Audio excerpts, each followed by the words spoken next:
back like we never left. It's Double Move Sports. As always, I'm Stef Albiero. I'm here with the fantasy phenom, my guy Alex Lott, cruising through week 7, looking at week 8, and we're almost at halfway through the season, and we need to talk about these running backs. A lot has changed to start the year. Alex, you ready to get into these takes? I'm hyped, Steph. The landscape has changed, and we're talking about, really on this podcast, we're talking about week 8 and beyond. We're going to hit on these big-time running backs, all the top running backs. We'll definitely get in depth on the top 12, and we're going to hit on even more than that with some names that we throw out there as we get into some debates on who we prefer for the rest of the season.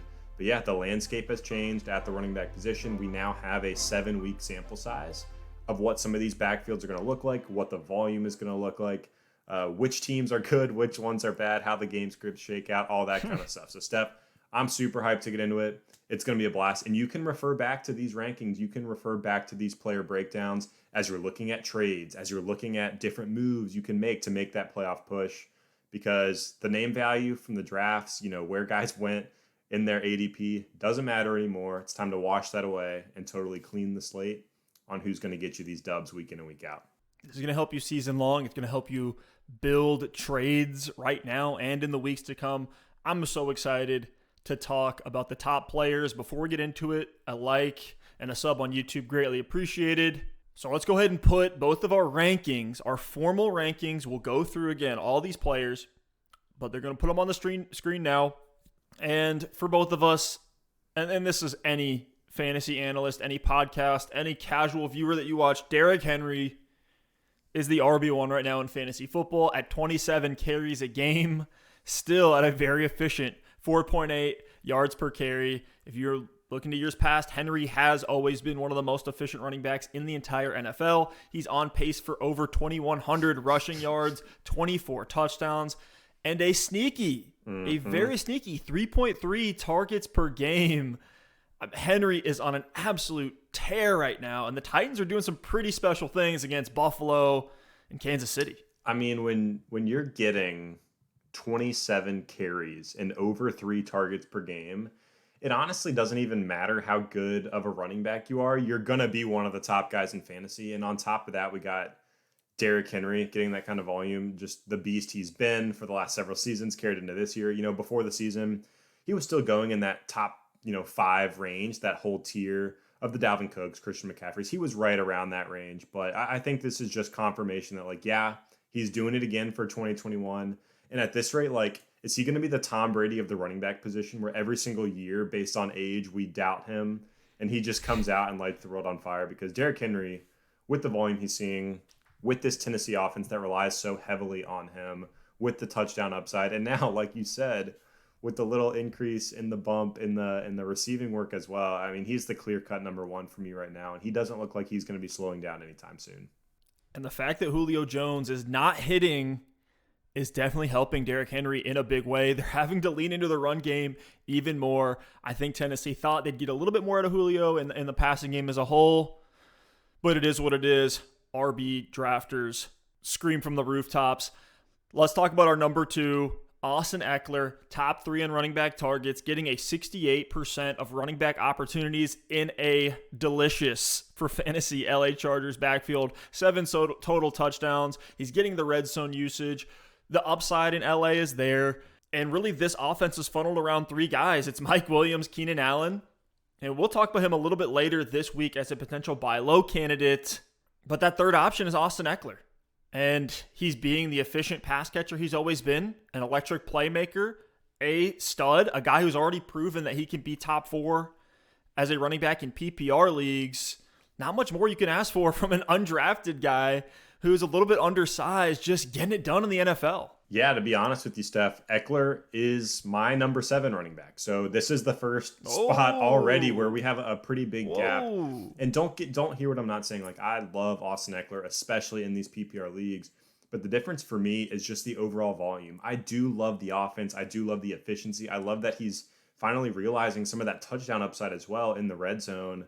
But you look at the workload for Ekeler compared to some of the other guys on this list. I mean, Ekeler, 12 carries and 5 targets a game. which is fantastic. And that's kind of what we thought for him going in. We knew the receiving work would be there.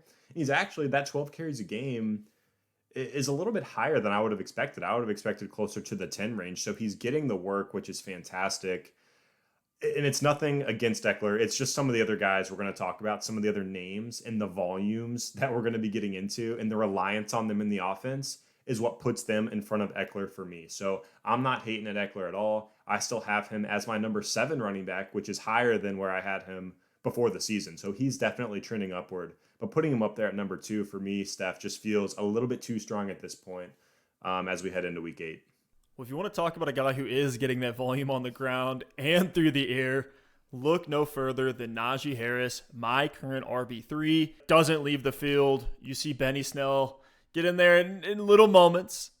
But, I mean, Najee's snap share is ridiculous. He is a true 3-down workhorse, carrying an offense on his shoulders at times in some of these matchups. He leads all running backs in targets and receptions, 7.5 targets per game. And then whatever he can get falling forward for 17 carries a game, not looking super efficient on the ground, even though I feel like he is still making plays. They just happen to be behind the line of scrimmage with that Steelers O-line. And then you add in the red zone work, add in all the yards total. Yards from scrimmage, he's averaging over 100 yards per game. So right there, you're getting a 10-point floor. Add in the receptions, add in the yard, everything. Najee Harris, super young, stud, RB1 in Dynasty.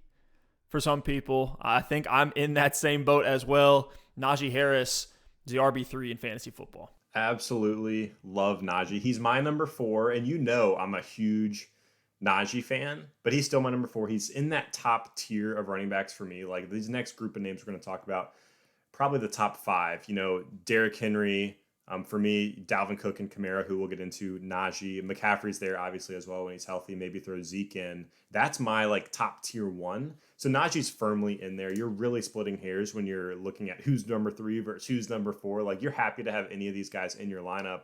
But the thing that surprised me the most about Najee, that makes him just such a rock-solid home run in this upper echelon of running backs, is the work in the receiving game. And that's not really necessarily what we expected. We all expected, at least you and I, Steph, and a lot of other people in the community, a very strong workload on the ground. We expected the targets to be there. We expected him to be the Steelers running back leader in all facets of the game. But 7.5 targets a game has exceeded all of my expectations for Najee Harris. So in these PPR leagues with that receiving workload, especially considering the challenges and the inefficiencies on the ground, that receiving ability has taken his floor to a whole new level and honestly taken his ceiling to a whole new level. And I think Juju Smith-Schuster's injury has given Najee Harris just an incredible bump up for the rest of the season, because you think about what this offense is right now, how brutal it's been. Big Ben really struggling to push the ball down the field. Now, instead of having that, 2 yards past the line of scrimmage check down option in Juju Smith-Schuster, he's not there. So he's looking to Najee Harris early and often out of the backfield. So keep giving this guy the ball on the ground. He keeps getting it done in the screen game, in open space, which is where Najee is just fantastic, and he operates so well. And he's a power back too. We can't forget this guy's size, his combo of size, speed, and agility.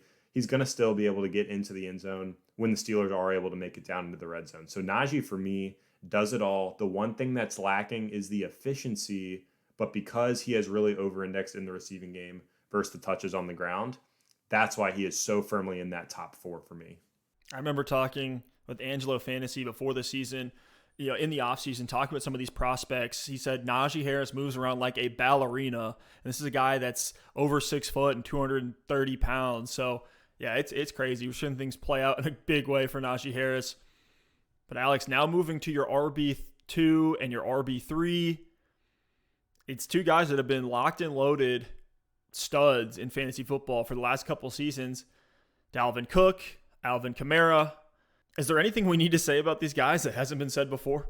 I don't think so. I think if anything, it's just a vote of confidence in these guys. We get the new hotness. We get the Austin Ekelers having great seasons. We get the new rookie Najee Harris absolutely going off and entering the conversation. And this, for me, Cook at 2 and Kamara at 3 is really just a stamp of approval. Like, don't forget about these guys. Don't fall into the trap that they're falling off. And I know both of them have concerns, like with Dalvin Cook. I think part of the sentiment around him He's missed time this season. He hasn't given you that explosion game yet, but the workload's still there. 20 carries, 4 targets a game. He's the bell cow in this Vikings offense. They're a team that's looked competitive, and the offense as a whole, I think, has looked pretty good. So this, to me, like, Dalvin Cook is still the guy. When he's healthy, you shouldn't doubt him. He gives you an incredibly high floor, and he's just such a good player with his lateral movement. So the upside is still going to be there. That's why he's firmly at that number 2 spot. We have such a big sample with Dalvin as an elite running back, and Kamara at 3. You know, the Monday Night Football game against Seattle was just a reminder of what Kamara can do. The concern with Kamara was no Drew Brees. What does he look like in the offense? And early this season, it's been a little bit of a different blueprint. More carries on the ground, a little bit less volume in the passing game. But that game against Seattle was just a reminder of how quickly Alvin Kamara can hit you. I mean, it was an ugly offensive game. And in PPR leagues, Kamara still posted like 34 fantasy points. I remember there was one point in like the second quarter where neither side had done anything. You know, I have Kamara in a couple of my home leagues. Steph, our big home league, I have Alvin Kamara. And it felt like he hadn't done anything. And I checked the score. He had like 12 points. And that's just what he does. He sneaks up on you and gives you an incredibly high floor. He is the Saints offense.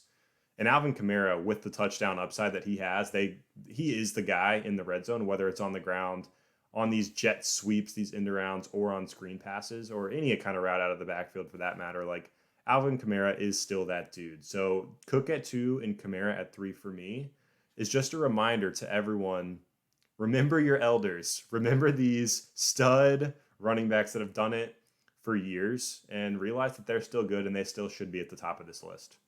Speaking of respecting your elders, a guy firmly in both of our top 10s, Ezekiel Elliott, you have him as the RB6. I have him as the RB7.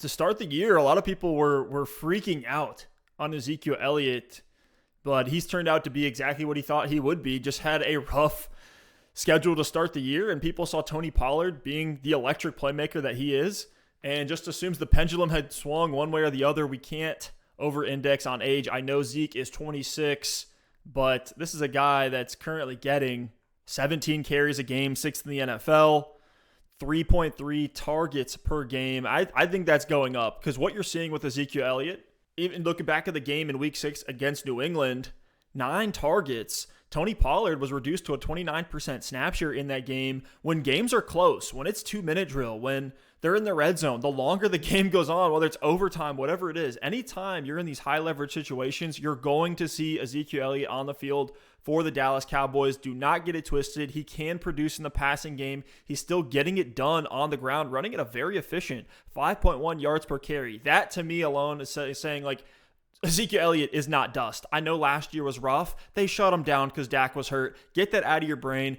Ezekiel Elliott is what he has been the last 5 seasons. He's set for 300 touches. You nailed it. I mean, Zeke is back. The concerns last year were overblown. We did say all offseason the Cowboys' values are being completely suppressed right now. Tons of these Cowboys players are deals in your drafts. You know, Dak Prescott, Ezekiel Elliott being one of the bigger ones. Even Amari Cooper, I still believe in him for the rest of the season.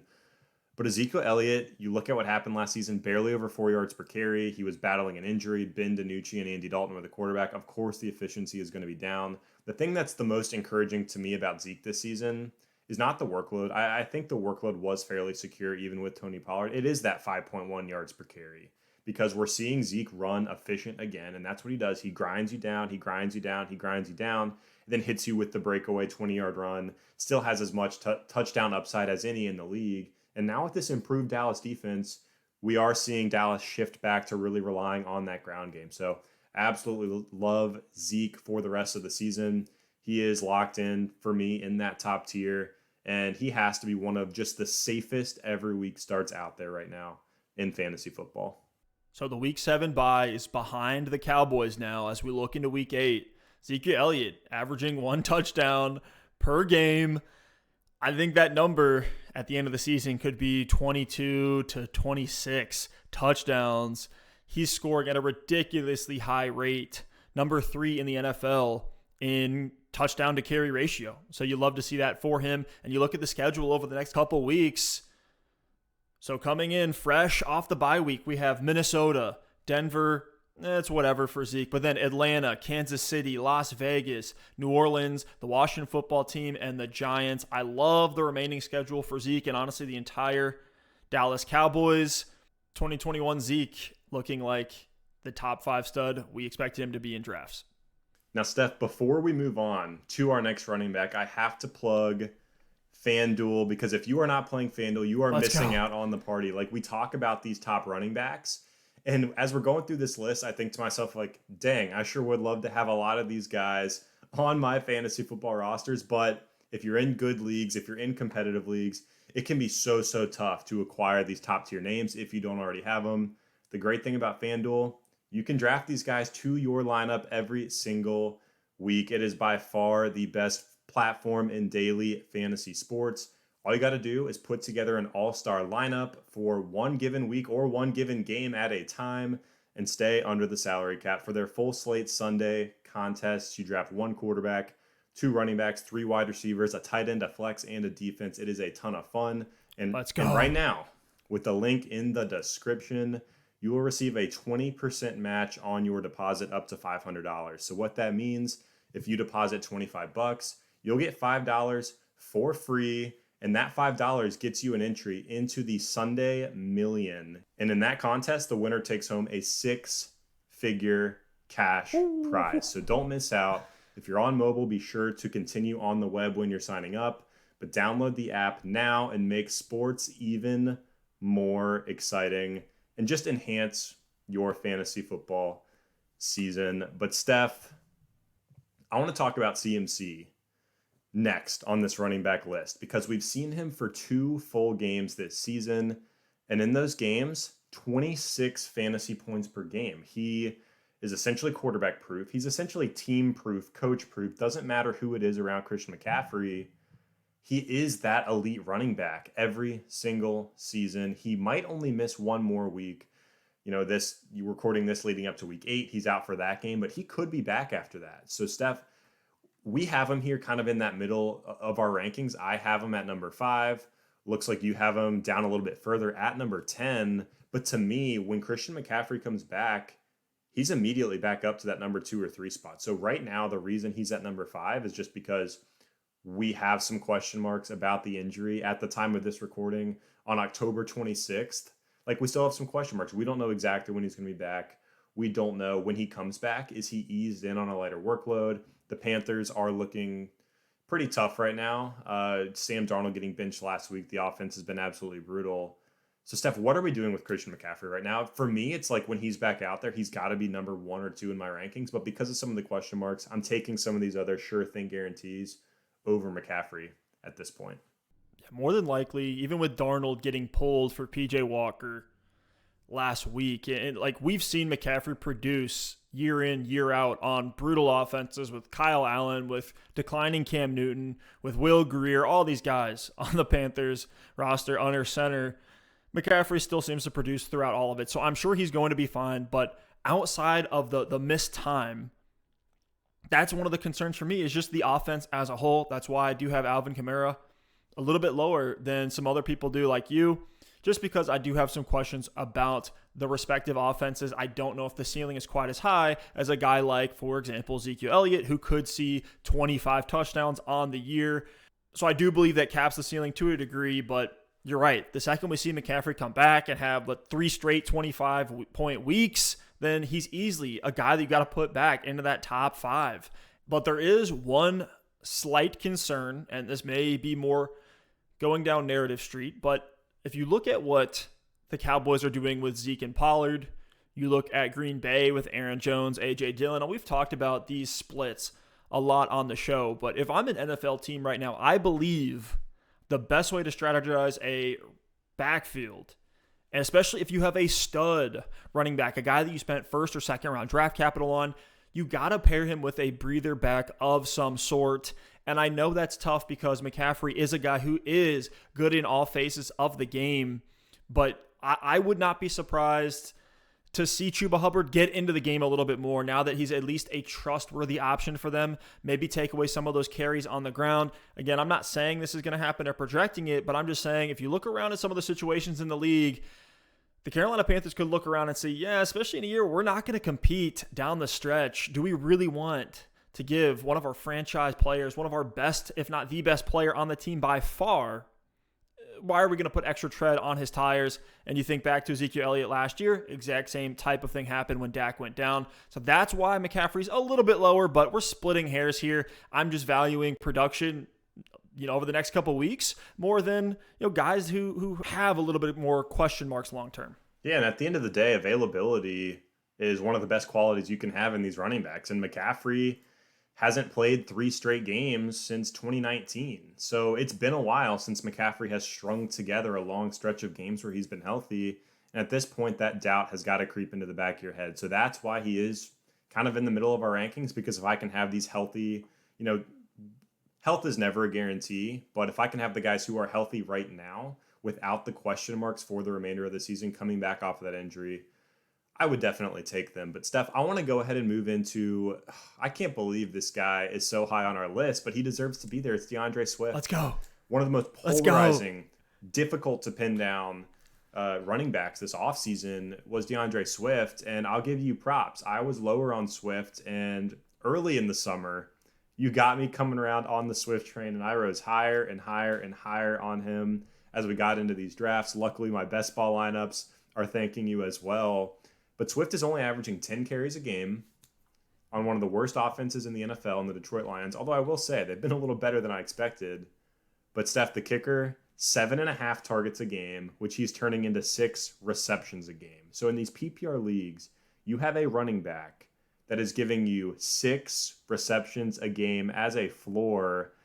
The touchdowns, the carries, all that stuff is just upside for Swift at this point. And he has absolutely shown his talent on the field as well. Steph, DeAndre Swift is my number 8 back. It feels like a hot take in a way, having him in front of the Aaron Jones type guys, the JTs. No. But I think Swift belongs in that top 8 conversation, and part of me thinks he could be in the top 5 when it's all said and done at the end of the season.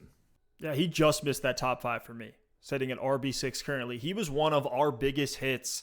We did have him over Dobbins. You can go back and find a video where we're debating our guys over at the Fantasy Stock Exchange, Dobbins versus Swift. We were all in on Swift. This is what happens. And I tweeted this out too. If you look at Christian McCaffrey and you're fading him because he's on a bad offense, then you have to do the same thing for DeAndre Swift. Obviously, no one was fading McCaffrey. Meant you should not be fading DeAndre Swift. This is a perfect player skill set match, meeting a perfect team situation and game script. Even with Jamal Williams actually being like the starting running back on the depth chart, they can't keep DeAndre Swift off the field for how electric he is in the passing game. At the beginning of the year, and you can still see this in a lot of their games, Jamal Williams will start the game as the primary back. They're giving him carries between the tackles. They're giving him pass catching work. And then as the game goes on, as they get deeper and deeper into these boat races and have to come back from longer and longer deficits, sustained 2-minute drill over and over and over again, it is DeAndre Swift that's out there. So you don't even need him to be on a ridiculous Derrick Henry, Dalvin Cook, Alvin Kamara type workload or snap share for him to produce in the way that he is. He's on pace right now, coming off a season high 28 fantasy points, 8 for 10 through the air, 96 yards through the air, a receiving touchdown, 48 yards on the ground, on pace for 126 targets and 7.4 targets per game. That's like strong wide receiver 2 volume, maybe a wide receiver 1 if you're super efficient. Swift is so good through the air that he's on pace to put up over 1,000 receiving yards on the season, getting a 19% target share, carrying this offense on his shoulders. I'm so fired up about Swift. Acquire him in all formats. You're not going to be able to acquire him because he's officially broken out and people know what he is at this point. Absolutely. And with that, Steph, let's go ahead and move on to the next running back on our list. I have Aaron Jones on my list at number 9. Looks like he's on your list at number 8. So we're pretty close on Jones. And honestly, I don't know how much time we even need to spend on Jones because to me, like he is giving you exactly what you should have expected heading into the season. This is what we've seen from him year in and year out. I mean, he's only averaging 12 carries and 4 targets a game. And he also possesses that huge touchdown upside. But volume-wise, it is a little bit low. But production-wise for fantasy, he's giving you a couple of solid mid-tier games, a couple of dud games. Then he gave you that 41-point blow-up game as well. And in years past, it's been a similar story for Aaron Jones. So he's here for me at number 9 because Aaron Rodgers loves to throw to him. He does give you upside that not a lot of running backs have. Only a small handful of guys can give you the kind of game Aaron Jones can give you.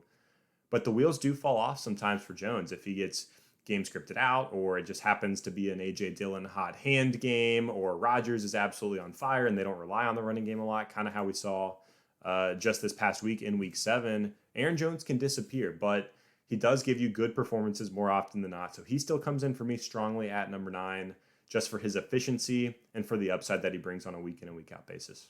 I'd say Jones is probably the most game script variant running back we have on this list, and that's why he's not going to be in the top 5 for either of us or most people that you look at. But let's talk about James Robinson. He's back. He's an RB1 in fantasy football. My current RB9. Unfortunately, you have him outside your top 12. I'm curious to hear why, or maybe you just think the other guys are better than him. But when you look at what he's doing, he's 3rd in the NFL in snaps. He's 5th in opportunity share, just taking over all the volume in this backfield slowly but surely. James Robinson went full Thanos. He said, I'm inevitable. I'm taking over this volume. You can't take a first-round running back over me. You can't take washed-up Carlos Hyde and put him over me. Give me all the volume. Feed me because I'm productive. I'm efficient. I'm smooth in the passing game. And you look over, and even in a horrible Jacksonville offense, James Robinson has 5 touchdowns through 6 games. So got to appreciate what J-Rob's doing.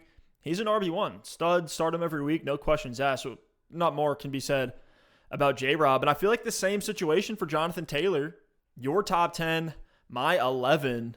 There were questions early on in the season about how often he was going to get the super high elite usage because he is at times in a timeshare with Nyheim Hines, Marlon Mack. But the Colts have shown us that when all else fails, especially if they're in neutral or winning game scripts, Jonathan Taylor is who they're going to give the ball to go ahead and put their foot on the gas and extend leads. And then you add in the fact that he is efficient through the air. It's not like he's just nothing and Nyheim Hines is totally beating him out for touches. Same thing with Zeke and Pollard, right? You can have a electric pass catching back that can still open up ton of usage for another running back to get carries as well. And that's what JT is.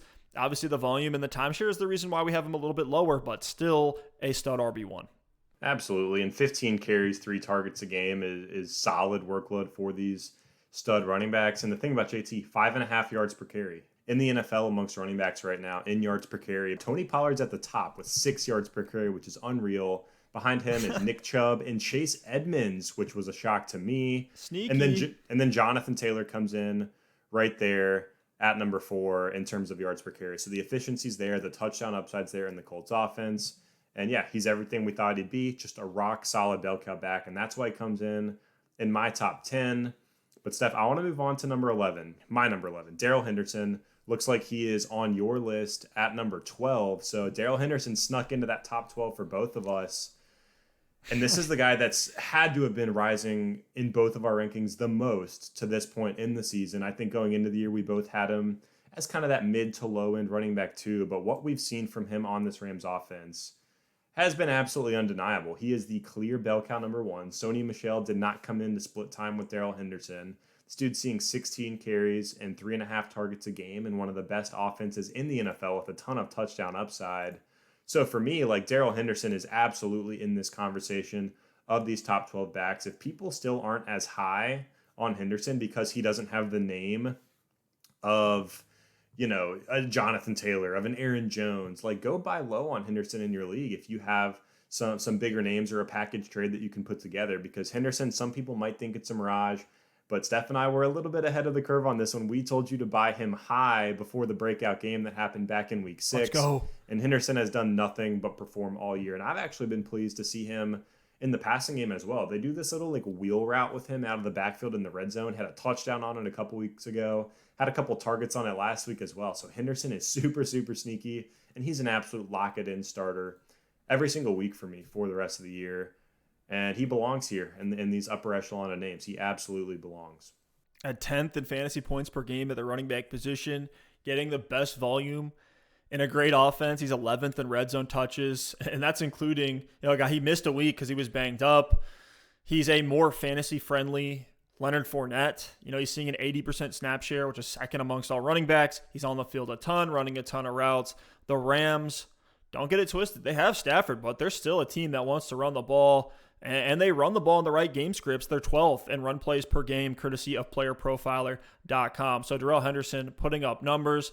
But a guy who has put up numbers this season, a lot of people were saying, hey, I have post-traumatic stress disorder from drafting Joe Mixon. I can't do it again. Alex, you were calling those haters out time and time again, and now you have him here in your top 12. A little bit spicy for me, but tell me why you're so high on Mixon. Yeah, I think Mixon actually, to date, has felt disappointing for people who drafted him. He's coming in at running back 11 so far on the season in PPR formats. He's getting 17 carries a game. So everything we thought about him coming into the season has been accurate except for one thing, and it's the workload in the receiving game. He's only seeing 2 targets a game so far this season. So that's why he's actually all the way down at number 12 for me. I still do think he belongs in the top 12 because we are starting to see glimpses of what this Bengals offense can do. The volume is still there. The production has still been there. And with Mixon, we do have to remember, 2 weeks ago, he was limited by the ankle injury, but he still gutted through it and played only 28% of snaps. So he is still kind of coming back off of that injury, working through it. He has looked back to fully healthy in recent weeks. So I think it's going to be, full steam ahead for the rest of the season. So for Mixon with 17 carries and 2 targets a game and a good offense, that's still the workload I love to see out of my, bell cow backs. So that's why he lands in the top 12 for me. And it's really with the hope and the expectation that the receiving workload can go up. I think a function of that is definitely Jamar Chase, T. Higgins, and Tyler Boyd all being there. Like, it's tough for Joe Burrow to consistently and continually support all of these options. But if there are those games where Burrow's struggling to push it downfield, he's facing better secondaries, I'm hopeful that we will start to see Mixon utilized much, much more in the passing game. So kind of projecting forward there a little bit because Mixon has showed that skill set in the past is why he sneaks right into the top 12 for me. But honestly, number 13 and 14 on my list, who would be James Robinson and Nick Chubb, are very, very close. No disrespect to those guys at all. Mixon has scared me a little bit with some of the low inefficiencies, especially when you plug him in these high-scoring or what you expect to be high-scoring matchups. And you look over in his game against Baltimore, I think is a prime case study for what scares me a little bit on Mixon, going 12 for 59 on the ground, did have 1 touchdown, 0 targets, only 11.9 fantasy points. If he doesn't get that touchdown, you're looking at a 5.9 fantasy point week from Mixon. That's where things get a little scary, but you're right. All the points you made are why he should be a guy who's at least top 15. I'm with you on Chubb, hoping he can return in week 8. I think a few good games back, especially without Kareem Hunt, could move him higher up in our top 10. Saquon, we don't need to say anything about him. He's a stud, but he's hurt, assuming a few more weeks. Returning, I don't know, maybe week 10, maybe week 9. I'm sure he could enter back into this RB1 category when he's back and healthy and we see him do it for a few weeks. Leonard Fournette is a guy that almost snuck in for me. He's like right below Darrell Henderson in my mind. He's a stud RB1. He can still get game scripted out with all the weapons in Tampa Bay, but what holds him back is the fact that he's not getting the carry volume on the ground as some of these full-time workhorses, whether it be Zeke, Dalvin Cook, Najee. He's just not quite at that level yet from a volume perspective, but still a guy I'm very high on. Last one on our list, and Alex, I'm curious if you considered putting him in your top 12, because if you look over in terms of what's happening in fantasy right now, this is a guy that can't be ignored, is currently in RB1 and already had his bye week. Cordarrelle Patterson, the thing that caps him for me is just the lack of snaps. He's just not on the field enough, but everything else is going his way. Yeah, I agree. CPAT is an every week start. He's not close to this list for me. I mean, you think about some of the names and some of the solid players we're talking about, the Nick Chubbs, Joe Mixons, Leonard Fournette's. Like, CPAT isn't quite there yet for me, but what he's doing, you're right, can't be ignored. So he is not a sell high. If anything, he is a hold and start every single week until further notice. I love what he's been doing on the Falcons offense. And Mike Davis looks like he's starting to slow down a little bit. So Cordarrelle Patterson, we could see that snap share continue to go up as it has been trending over the past few weeks. So I definitely do like CPAT, but not really in contention for my top 12 just yet. And with Calvin Ridley, I don't know what's going on in Ridley's situation, but his struggles could benefit Cordarrelle Patterson as well. But Alex, what a heck of a show. So excited for week 8 and the rest of the season. As always, if you guys like what we do here on the show, a like and a sub greatly appreciated. Hit that FanDuel link in the description down below. Hop in there and play some DFS, and you can talk about it with us in our Discord channel. You can join the conversation with me and Alex. Get your questions answered. Exclusive live streams are in there. Hit that Discord link again. Thank y'all so much for listening and watching, and we'll see you next time. Peace.